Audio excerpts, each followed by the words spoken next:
Hello बच्चों। आज हम एक नया चैप्टर स्टार्ट करेंगे टेंजेंट नॉर्मल का।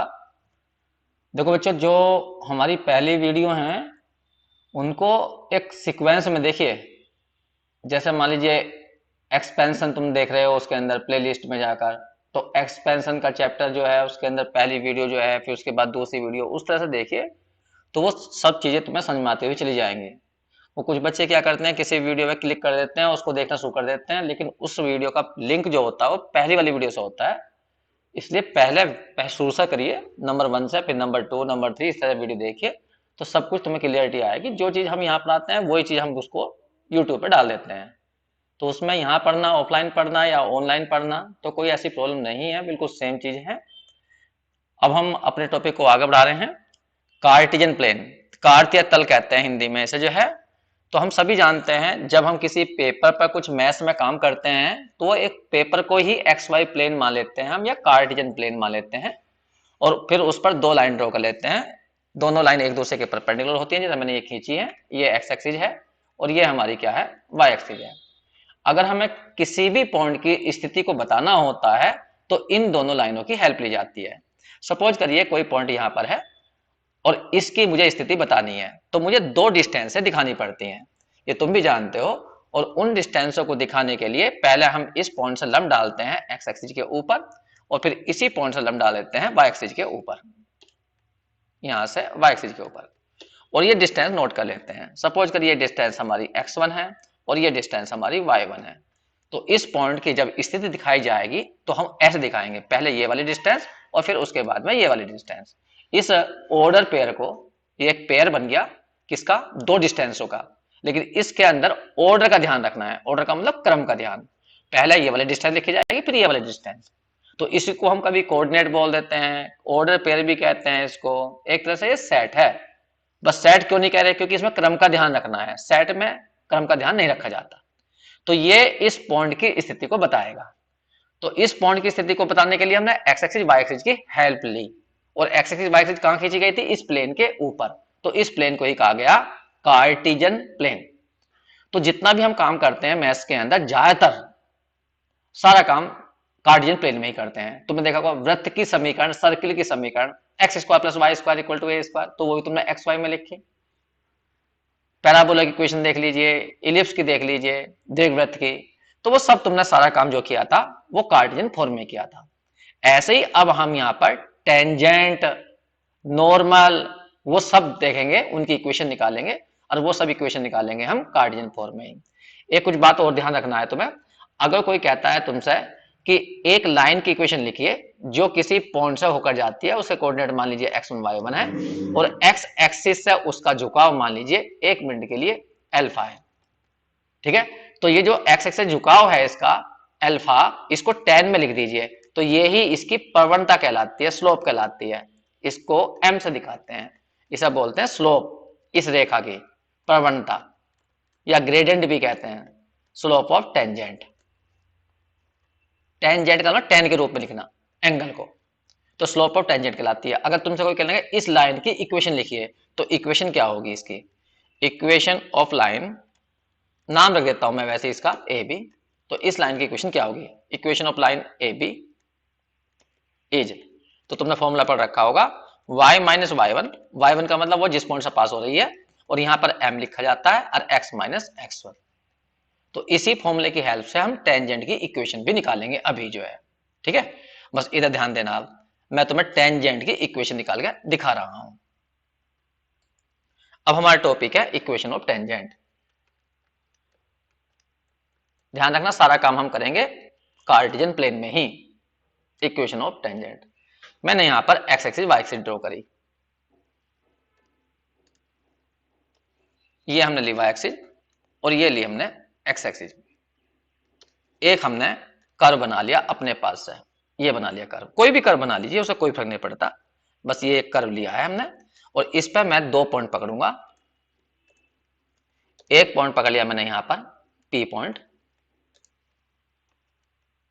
उसके कोऑर्डिनेट लिया है मैंने x1 और y1। तुम जानते हो यहां से नीचे की ओर परपेंडिकुलर डाल दीजिए, तो ये डिस्टेंस हो जाएगी तुम्हारी x1 और ये डिस्टेंस हो जाएगी y1। इससे कुछ ही दूरी पर एक पॉइंट पकड़ा है q, उसके कोऑर्डिनेट लिए हैं मैंने x1 प्लस डेल्टा x1 और y1 प्लस डेल्टा y1, मतलब कुछ दूर लिया, कुछ दूर, तो x1 में थोड़ा सा जोड़ दिया है डेल्टा x1, ऐसे y1 में। तो यदि हम यहाँ से लंब डालें नीचे की ओर x एक्सिस पर, तो ये डिस्टेंस हो जाएगी total distance x1 plus delta x1, ये तो ये बीच वाली आ जाएगी डेल्टा x1। इसी तरह से ये पूरी ऊंचाई जो जाएगी वो हो जाएगी y1 प्लस डेल्टा y1। थोड़ी देर के लिए एक बार P पॉइंट से भी इस सामने वाली लाइन पर एक परपेंडिकुलर डालिए, इससे P से हमने यहाँ परपेंडिकुलर डाल दिया। मान लीजिए ये पॉइंट हमारा M है, ठीक है। अब तो मुझे बताना है तुम्हें कि Q से M तक की डिस्टेंस कितनी हुई। पूरी ऊंचाई y1 प्लस डेल्टा y1 है, ये वाली y1 है तो ये वाली भी y1 होगी, तो ये वाली डिस्टेंस बैठ जाएगी हमारी यहाँ से यहाँ तक की। मैं इसकी बात कर रहा हूँ, मैं कलर चेंज कर लेता हूँ इस वाली डिस्टेंस की। ये जो डिस्टेंस है हमारी, और कलर चेंज कर लेता हूँ जिससे तुम्हें दिखाई दे जाए, ये वाली जो डिस्टेंस है यहाँ से यहाँ तक की डिस्टेंस, ये जो डिस्टेंस बैठेगी वो बैठेगी डेल्टा y1। अब मैंने PQ को एक लाइन से मिलाया, PQ को ये मिला दिया मैंने, PQ को थोड़ा सही से कर लेता हूं, ज्यादा वैसा हो गया, लाइन ठीक से नहीं मिली, ये बना दी PQ लाइन। अब तो मैं PQ, अरे एक खींचनी है स्पर्श रेखा टेंजेंट, किस पॉइंट पे खींचनी है, वो खींचनी है तो मैं P पॉइंट पर, तो मैंने एक टेंजेंट खींची P पॉइंट पर, ये खींची टेंजेंट। टेंजेंट तुम जानते हो जो इस पॉइंट पर क्या करेगी, कर्व को टच करेगी, ये टेंजेंट है। किसी और कलर से दिखा देता हूँ, कंफ्यूजन ना हो जाए, थोड़ा सा अलग कलर चेंज कर लेता हूँ। मान लीजिए मैंने ग्रीन कलर से दिखा रहा हूँ टेंजेंट, ध्यान रखना टेंजेंट लेनी है मुझे। टेंजेंट का मतलब है जो केवल P पॉइंट पर टच करे, ये खींच दे, बस ये यहां पर टच करिए, ध्यान रखना। अब यहां पर तो मुझे बताना है जो हमारी लाल वाली है PQ लाइन, इसका एंगल मान लीजिए अल्फा है, और जो हरे वाली है इसका एंगल मान लीजिए 1 मिनट के लिए साई है। तो ये जो हरे वाली है ये हमारी टेंजेंट है, और जो PQ है इसे बोलते हैं जीवा या कोड। जब किसी कर्व के दो बिंदुओं को आपस में मिला देते हैं तो उसे जीवा या कोड कहा जाता है। तो PQ कोड है, और जो हमारी ये हरे वाली है ये हमारी स्पर्श रेखा टेंजेंट है, ठीक है। तो तुम दोनों का एंगल देखो, एक्स एक्सिस से झुकाव देखो, एक्स एक्सिस से कह दीजिए या PM से झुकाव कह दीजिए, क्योंकि PM एक्स एक्सिस के समांतर है। तो इस वाली हरी वाली का झुकाव कितना हुआ साई, और ऊपर वाले का झुकाव कितना हुआ अल्फा। तो दोनों की प्रवणता चेक करो, इसकी प्रवणता tan साई, ऊपर वाले की tan अल्फा। लेकिन क्या दोनों सेम है, अल्फा और साई सेम है? नहीं, अल्फा और साई अलग अलग है। अल्फा एंगल बड़ा है, साई एंगल छोटा है, ठीक है। तो मैं ये कहना चाहता हूं कि भाई अल्फा और साई कब बराबर हो सकते हैं, अल्फा और साई दोनों के दोनों एंगल कब बराबर हो सकते हैं, यदि Q पॉइंट को P पॉइंट की ओर लाया जाए। अगर Q पॉइंट को तुम यहां पर लाओगे, यहां पर यहां पर, तो ये कोण ऐसी बन जाएगी लाल वाली ऐसी, फिर और आगे को लाओगे तो ये कोण ऐसी बन जाएगी, तो ये कोण कम होता जाएगा और ये साई की तरफ को भागता जाएगा। तो हम ये कहेंगे यहां पर कि भाई जो अल्फा एंगल है वो साई के बराबर हो जाएगा यदि Q पॉइंट धीरे धीरे धीरे धीरे P पॉइंट की ओर चला जाए। तो जैसा जैसा Q पॉइंट नीचे की ओर जाता जाएगा तो ये जीवा नीचे की ओर झुकती जाएगी, तो ये एंगल कम होता जाएगा अल्फा। तो जैसे ही Q पॉइंट P पॉइंट पर आएगा उस टाइम पर मैं तुम्हें करके दिखा देता हूं, इधर ध्यान देना। देखिए ये हमारी PQ है और Q पॉइंट नीचे को भाग रहा है, तो देखो ये कोड, ये जीवा ये नीचे को भागेगी, ये जैसे ही Q पॉइंट कहां पहुंच गया, Q पॉइंट यहां पहुंच गया, यहां पर यहां, तो जैसे ही Q पॉइंट नीचे की ओर जाएगा, जा रहा देखो जरा जरा, जैसे जैसे Q पॉइंट नीचे जाएगा वैसे वैसे ही ये क्या हो जाएगा, अल्फा कम होता चल जाएगा, ठीक है। तो ये बात ध्यान रखनी है तुम्हें। अब देखिए मैं यहाँ पे यही बात लिखूंगा कि भाई देखो इस डायग्राम से जो अल्फा होगा वो साई के बराबर हो जाएगा, लेकिन कब, यहां लिखूंगा वहन, जब Q P की ओर जाएगा तब दोनों एंगल सेम हो जाएंगे। मैं दोनों तरफ tan लगा दिया, tan अल्फा इधर और यहां लिख दिया। देखो वहन ना लिख के यहाँ पे लिमिट लिख देते हैं लोग, लिमिट का मतलब है Q बिंदु P की ओर भागना चाहिए, और यहां लिख देते हैं tan साई, ठीक। ये रही। अब यहां पे देखिए ध्यान से देखिए, हमें निकालना है यहां पर अल्फा की वैल्यू। एक मिनट, थोड़ी सी गलती हो गई, गलती होगी, साइड गलत लिख दी मैंने, एक मिनट गलत लोग, ये एंगल लिखना था इधर, क्योंकि अल्फा ही तो होगा ना साई के बराबर, उल्टा लिखा गया। मतलब साई बराबर हो जाएगा अल्फा के, लेकिन कब? जब क्यू बिंदु पी की ओर जाएगा। ये अब दोनों तरफ टेन लगा दीजिए, तो टेन साई बराबर आ जाएगा limit q tends to p, और यहां लिखा जाएगा टेन अल्फा। अब यहां से टेन अल्फा की वैल्यू निकालिए। देखिए त्रिभुज को ध्यान से देखना। अब हम निकालेंगे टेन अल्फा की वैल्यू। मैं त्रिभुज अलग बना देता हूं, ये वाले की बात कर रहा हूं मैं। ये हमारा P है, ये हमारा Q है, ये ऊंचाई डेल्टा y1 है, और ये वाली दूरी डेल्टा x1 है। चेक करिए। और ये वाली डिस्टेंस की जरूरत नहीं है मुझे, बस इससे काम चल जाएगा। और ये एंगल है अल्फा। तो यहाँ पर टेन अल्फा की वैल्यू निकालिए इस ट्राइंगल से, या ऊपर देख लो। तो टेन अल्फा की वैल्यू बैठेगी लंब, लंब का मतलब सामने वाली है, और आधार का मतलब नीचे वाली। तो यहाँ आ जाएगा delta y1 over delta x1, ये बैठ जाएगा। अब तुम्हें पता होगा जब Q P की ओर भागेगा, Q P की ओर भागेगा, Q नीचे को आएगा P की ओर, ये तो सोच के देखिए, ये जो दूरी है हमारी जिसे हम डेल्टा x1 कह रहे हैं, ये दूरी कम होगी या बढ़ेगी? जैसे जैसे Q यहाँ आ गया तो यहां से लंब डालोगे तो डेल्टा x1 कम हो जाएगा, और Q नीचे को पहुंच जाएगा और डेल्टा x1 कम हो जाएगा। तो हम कहेंगे डेल्टा x1 उस टाइम पे जीरो की ओर भागेगा, मतलब कम होता जाएगा। कम होने का मतलब जीरो हो जाएगा। जैसे ही Q पॉइंट P पॉइंट पर पहुंचेगा तो उस टाइम पे x1 भी और x1 प्लस डेल्टा x1 भी बराबर हो जाएंगे, क्योंकि डेल्टा x1 जीरो हो गया होगा। भाई Q पॉइंट क्या है? Q पॉइंट यहाँ है, यहां से तुमने लंब डाला, ये लंब डाल दिया, तो ये पूरी दूरी ही तो x1 प्लस डेल्टा x1 है। Q पॉइंट आगे आ गया तो यहां से लंब डाल दो नीचे की ओर, ये तो इसका मतलब ये दूरी कम हो गई यहां से यहां तक की। और आगे को ले आओ, Q पॉइंट को यहां लाओ तो और कम हो जाएगी ये वाली दूरी। और जैसे ही Q पॉइंट P पॉइंट पहुंच जाएगा तो डेल्टा x1 खत्म हो जाएगा। तो मैं ये कह रहा हूं कि जब Q पॉइंट P पॉइंट की ओर जाएगा तो डेल्टा x1 की टेंड्स टू जीरो हो जाएगा। तो इस लिमिट की जगह मैं ये भी लिख सकता हूं, limit delta x1 tends to zero और delta y1 over delta x1, ऐसे लिख सकते हैं। देखिए तुमने कैलकुलस पढ़ रखी है, कैलकुलस में ये फॉर्मूला होता है, अगर तुम्हें थोड़ा ध्यान हो तो। देखिए तुमने ऐसा पढ़ा होगा, कैलकुलस के अंदर बता रहा हूं मैं कि limit delta x tends to zero, delta y over delta x को लिखा जा सकता है कैलकुलस के अंदर d y over d x. तो मैं इस फॉर्मूले को क्या लिखूं? इसको लिख देता हूं मैं d y over d x. लेकिन ये देखो यहां ध्यान देना, जो हमारा फॉर्मूला है उसमें है रहा y1 x1 और इसमें है सिंपल y और x। तो इसका मतलब ये जो हमने निकाला है ये एक पॉइंट पर निकाला है, P पॉइंट पर। तो यहां लिख देते हैं बाहर किस पॉइंट पर निकाला, जहां x x1 था और जहां y y1 था। एक बार ऊपर देख लीजिए, ये रहा, इसमें देखो यहां पर P में यहां क्या था, x की जगह x1 था, y की जगह y1 था। तो हमने ये सारा काम करा है P पॉइंट पर। तो इस तरह से हमने यहां पर टेन साई की वैल्यू निकाल दी। तो टेन साई की वैल्यू इतनी आई।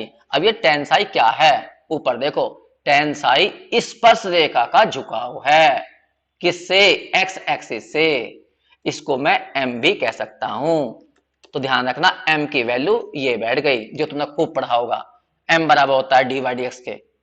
तो वही है ये m। अब हमें निकालनी है स्पर्श रेखा की समीकरण। तो लिखेंगे इक्वेशन ऑफ टेंजेंट। देखिए थोड़ा कलर जो है फीका चल रहा है, मैं चेंज कर लेता हूं। इक्वेशन ऑफ टेंजेंट, स्पर्श रेखा की समीकरण। फॉर्मूला बोलो क्या होता है? एक बिंदु से जाने वाली। Equation of tangent at P point की बात कर रहे हैं हम, जिस पॉइंट x1 y1 से जाने वाली। तो y माइनस y1 इंटू में आता है x, और यहाँ x माइनस x1। अब m की वैल्यू खोल दो ऊपर से, m की वैल्यू ये रही, कितनी आई, dy ओवर dx, और यहाँ भर दीजिए x1 y1। बस यही होता है फॉर्मूला हमारा टेंजेंट निकालने का, स्पर्श रेखा निकालने का। लेकिन किस बिंदु पर? P पॉइंट पर, क्योंकि P पे निकालना हमने, क्योंकि डेल्टा यहाँ लिखा था Q जा रहा है P की ओर, तो डेल्टा x1 जाएगा जीरो की ओर। इसका मतलब Q पॉइंट को भी हम P पॉइंट पर ले आए। तो इसलिए ये इक्वेशन जो निकली है टेंजेंट की, वो P पॉइंट पर निकली है। बस इसे ध्यान रखना है कि तुम्हें इससे क्वेश्चन होंगे। ठीक है। अब एक होता है इक्वेशन ऑफ नॉर्मल। मैं यहां पे डाल देता हूं equation of normal heading. Normal का मतलब होता है अभिलंब। देखिए जैसे स्पर्श रेखा एक लाइन होती है, ऐसे ही अभिलंब भी एक लाइन ही होता है, स्ट्रेट लाइन, सीधी सरल रेखा। ठीक है, ये तुमने पढ़ रखा होगा, फिर भी बताता हूं।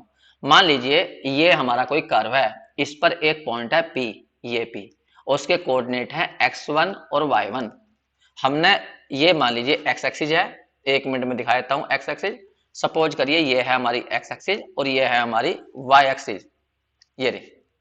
अब हमने क्या करा, पी पॉइंट पर टेंजेंट ड्रॉ करी, पी पॉइंट पर टेंजेंट खींची हमने, ये खींची टेंजेंट, ये रही, ये पी पॉइंट पर टेंजेंट है। तो पी पॉइंट पर जो टेंजेंट है उसका जो झुकाव है वो ये है, ठीक है। मान लीजिए साई 1 है, साई 1 से दिखाते हैं या, क्योंकि हमारे वहां पर दिखाते थे इंटर में थीटा से, स्पर्श रेखा जो एक्स एक्स के बीच का एंगल होता है थीटा दिखाते हैं, लेकिन हमारे लिए थीटा कुछ और है, बताऊंगा बाद में। फिलहाल हम यहाँ साई से दिखाते हैं। तो इसे साई 1 कहा, टेंजेंट, ये टेंजेंट का स्पर्श रेखा का झुकाव एक्स एक्स से कितना मान लीजिए साई 1 है। अब हमें नॉर्मल खींचना है। नॉर्मल क्या होता है, अभिलंब क्या होता है, जो स्पर्श रेखा पर 90 का एंगल बनाता है, लेकिन इसी पॉइंट से होकर जाएगा, पी पॉइंट से। तो ये हमने दूसरी लाइन खींच दी जो किस पर, टेंजेंट पर लंब है। ये है हमारा टेंजेंट और ये है हमारा नॉर्मल अभिलंब, ये रहा, ठीक है। मान लीजिए ये वाला एंगल, ये वाला एंगल, ये वाला एंगल 1 मिनट के लिए मान लीजिए साई 2 है, एक्स एक्सिस और नॉर्मल के बीच का एंगल साई 2 है। तो कोई पूछेगा नॉर्मल की प्रवणता क्या हुई, तो इसकी हुई tan साई 2, tan में बतानी पड़ती है, स्पर्श रेखा की प्रवणता कितनी हुई, tan साई 1, ठीक है। तो ये वाला एंगल कितना हुआ, ये वाला एंगल, ये वाला एंगल, क्योंकि ये एक दूसरे पर लंब होते हैं, तो ये एंगल होता है 90 पढ़ रखा होगा तुमने। चलिए उस बात को मैं नहीं कर रहा इतना ज्यादा। देखिए अगर हमसे कोई पूछेगा हमसे यहाँ पर कि बताइए टेंजेंट की स्लोप कितनी है, slope of tangent, slope of tangent, स्पर्श रेखा की स्लोप, तो वो कहेंगे, उसे हम दिखाएंगे m1 से, और वो होगी tan साई 1, ये रही। और स्लोप ऑफ नॉर्मल बताइए, तो स्लोप ऑफ नॉर्मल जो होगी, नॉर्मल वो होगी, मान लो m2 से दिखा रहे हैं उसे, वो बैठेगी tan साई 2। यहाँ पे देखो ये साई 2, मतलब एक्स एक्सिस से एंगल निकालना होता है उस लाइन का, जिस लाइन का भी तुम प्रवणता निकाल रहे हो। देखो ये निकाल दिया साई 2, तो tan साई 2 मान लिया। अब मैं तुम्हें दिखाना चाहता हूं इन दोनों में संबंध क्या है। तो तुमने पढ़ा होगा, अगर किसी त्रिभुज के अंदर जो बाहर वाला कोण होता है, ये वाला कोण, वो अंदर वाले दोनों कोण के सम के बराबर होता है। तो हमने ये पढ़ रखा है कि हम जानते हैं, वी नो दैट साई 2 बराबर होता है 90 प्लस साई 1, बाहर वाला कोण अंदर वाले एंगल के समान होता है, ठीक है। ये आ गया। अब दोनों तरफ tan लगाइए, तो tan साई 2 बराबर आ जाएगा tan 90 plus psi 1, tan 90 plus theta कितना होता है, माइनस के cot साई 1, ये रहा, ये तो होता है। अब यहां पर ये तो tan साई 2 है, इधर इसे 1/tan साई 1 लिख लो, इसको ले आओ इधर, तो tan साई 1 इंटू में आ गया tan साई 2 इक्वल टू आ गया -1, और tan साई 1 कितना था, ऊपर देखो, tan साई 1 की वैल्यू थी m1 और tan साई 2 की वैल्यू कितनी थी m2। तो ये मैंने m1 इंटू m2 की वैल्यू -1 लाकर दिखा दी। तो मैंने ये प्रूफ कराया यहाँ पर कि जो स्पर्श रेखा होती है वो टेंजेंट पर परपेंडिकुलर होती है, तो उनकी प्रवणताओं में संबंध क्या होता है, m1 गुना m2 की वैल्यू -1 होगी। ये वैसे भी हम जानते हैं, ठीक है। तो यहां पर अब बात उठती है, तो फिर ये बताइए कि इक्वेशन क्या बैठी, तो इक्वेशन बता रहा हूं मैं तुम्हें अब, ठीक है। इक्वेशन ऑफ नॉर्मल, जब भी कभी नॉर्मल की इक्वेशन लिखी जाएगी, इक्वेशन ऑफ नॉर्मल किस पॉइंट पर, एट पी पॉइंट पर। तो नॉर्मल भी तो एक लाइन ही है, एक बिंदु से जाने वाला, तो फॉर्मूला वही लगेगा y माइनस y1, लेकिन यहां पर जो प्रवणता आएगी वो अभिलंब की आएगी, क्योंकि हम स्पर्श रेखा की इक्वेशन निकाल रहे, हम निकाल रहे हैं नॉर्मल की इक्वेशन, तो नॉर्मल की प्रवणता लिखी जाएगी और इनटू में लिखा जाएगा x माइनस x1। अब यहाँ y माइनस y1, अब यहाँ देखो m2 कितना था, ऊपर से निकालो, माइनस के 1/m1 था, क्योंकि m1 इंटू m2 की वैल्यू कितनी थी, -1 थी, और इंटू में x माइनस x1। और थोड़ा सा चेंज करिए इसे, m1 की वैल्यू खोल दीजिए, m1 देखो हमने ऊपर लिखा है सबसे ऊपर tan साई 1, ये चेक कर लो। तो यहां से इसकी वैल्यू खोलोगे तो यहां पर आ जाएगा tan साई 1, ये रहा, और यहां आ गया x माइनस x1, या इसे उल्टा कर देना, वरना इतना लिख देना, या कोट में लिख देना इसे cot साई 1 और इनटू में आ गया x माइनस x1। अब सोचिए, जब भी हम कभी, अभी मैंने ऊपर लिखवाया था कि जब भी स्पर्श रेखा की स्लोप निकाली जाएगी तो s निकलती है, m बराबर होता है tan साई और tan साई बराबर होता है d बाई dx। तो ये है स्पर्श रेखा की, स्पर्श रेखा की। अगर कोई कहने लगा अभिलंब की, क्या क्या बैठेगी d बाई dx के रूप में, तो वो माइनस और उल्टा बैठेगी। यहां पे देखो तुमने m1 और m2 में क्या संबंध बताया, m1 और m2 में संबंध ये बताया, अगर तुमसे कोई कह लगा m2 निकालियो तो m2 की वैल्यू कितनी बैठेगी, अरे माइनस के 1/m1 बैठेगी।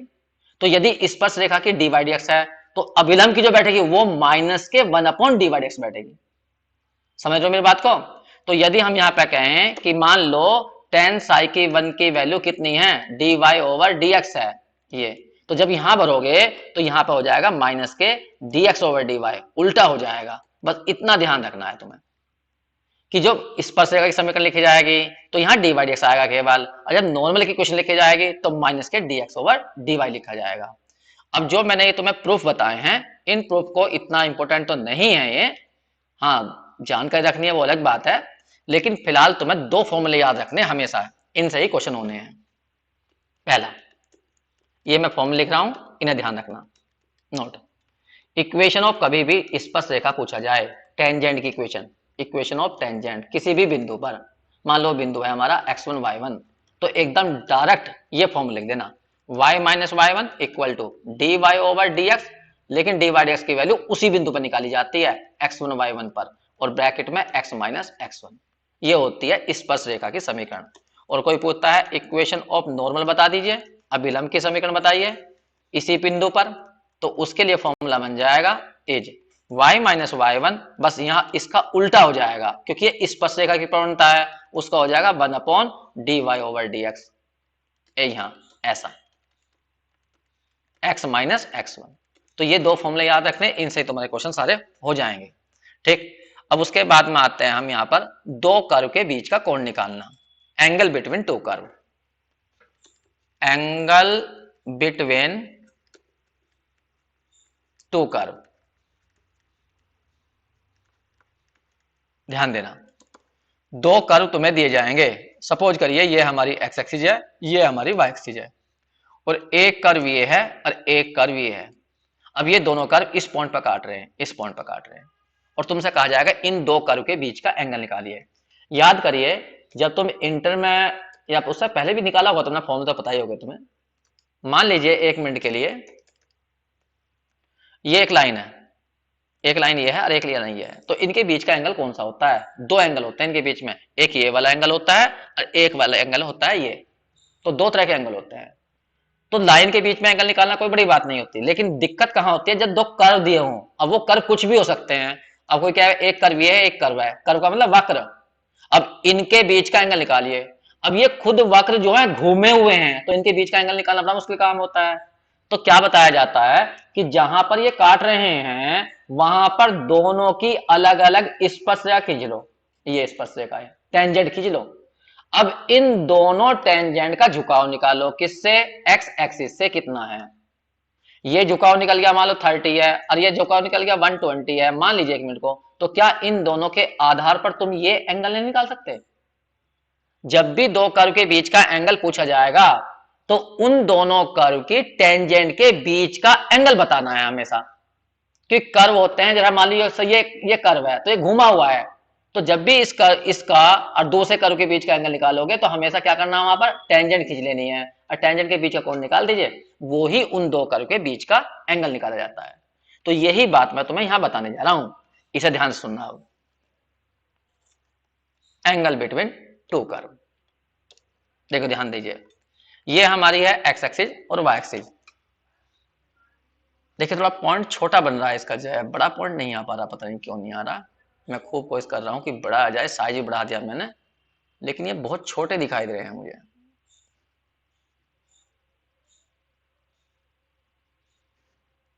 चलिए कोशिश करिए, मैं दूसरा और चेंज करूंगा अगली वीडियो में। फिलहाल ध्यान दीजिए, सपोज करो एक कर्व हमारा ये है, एक कर्व ये है और दूसरा कर्व ये है जो इसे काट रहा है, कहीं कोई भी खींच लीजिए, चलो ऐसा खींच लिया मैंने, ये रहा, यहां पर ये इसे काट रहा है इस पॉइंट पर, पी पॉइंट पर, ठीक है। अब हमें क्या करना है, यहां पर टेंजेंट ड्रॉ करनी है, स्पर्श रेखा खींचनी है, स्पर्श रेखा। एक तो इस कर्व के लिए स्पर्श रेखा खींच दीजिए, ये खींच दी, और एक स्पर्शरेखा इधर को खींच दीजिए। दोनों कर्व के लिए मैंने स्पर्शरेखा अलग अलग खींच दी, ये खींच दी। अब तुम्हें क्या करना है, पहले इस वाली स्पर्शरेखा का स्लोप निकालना है, कहने का ये वाला एंगल निकालना है, और फिर इसका स्लोप निकालना है। मान लो ये झुका हुआ है साइटो, तो इसके आधार पर हम फिर ये एंगल निकाल सकते हैं। मान लीजिए इन दोनों कर्व के बीच का एंगल अल्फा है, तो मैं यही बात यहां लिखवा रहा हूं, एंगल बिटवीन टू कर्व बराबर होता है एंगल बिटवीन टेंजेंट। जो स्पर्शरेखा के बीच का कोण होगा वो ही उन दो कर्व के बीच का एंगल कहलाएगा। तो ये अल्फा निकालना, तो मैंने तुम्हें अभी थोड़ी देर पहले बताया था कि जो बाहर वाला एंगल होता है वो अंदर वाले दोनों एंगल के सम के बराबर होता है। तो यदि कोई कहने लगे अल्फा निकाल कर दिखाओ, तो अल्फा की वैल्यू क्या बैठेगी, साई टू बराबर होगा साई वन प्लस अल्फा के। तो यहां से अल्फा की वैल्यू बैठ जाएगी Sai to minus psi one, तो ये वाला बैठ जाएगा हमारा कितना, Sai to minus psi one. बस, तो जब भी दो कर्व के बीच का एंगल निकालना हो तो Sai to minus psi one कर दो। कहना